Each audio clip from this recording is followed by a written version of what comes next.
Nella suggestiva location della Marina Convention Center, Molo Trapezoidale di Palermo, si è svolta la presentazione del calendario istituzionale 2025 della Guardia Costiera, un'opera d'arte che celebra i 160 anni di storia delle Capitanerie di Porto.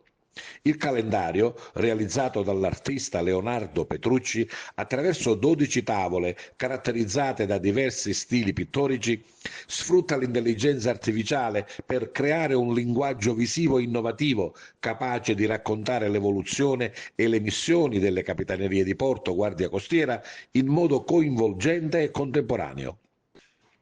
L'evento, condotto dalla giornalista Elvira Terranova, ha visto la partecipazione delle più alte cariche istituzionali regionali. A fare gli onori di casa il direttore marittimo della Sicilia occidentale, contrammiraglio Raffaele Macauda, che ha raccontato il percorso che ha portato alla realizzazione dell'edizione 2025 del calendario della Guardia Costiera. Un calendario originale, ha detto, nella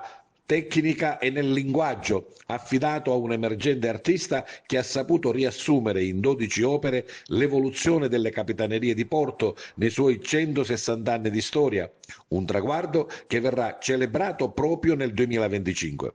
Il calendario porta come titolo Ancorati al passato con rotta verso il futuro.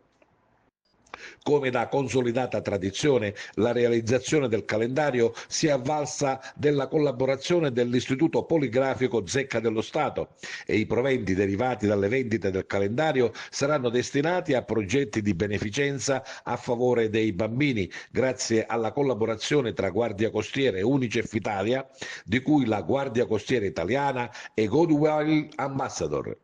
Inoltre è stata presentata la roadmap degli eventi connessi alla celebrazione del 160° anniversario delle Capitanerie di Porto Guardia Costiera. Sono state pianificate numerose iniziative, tra cui eventi a carattere culturale, sportivo e cinematografico che si terranno nel corso del 2025 su tutto il territorio nazionale,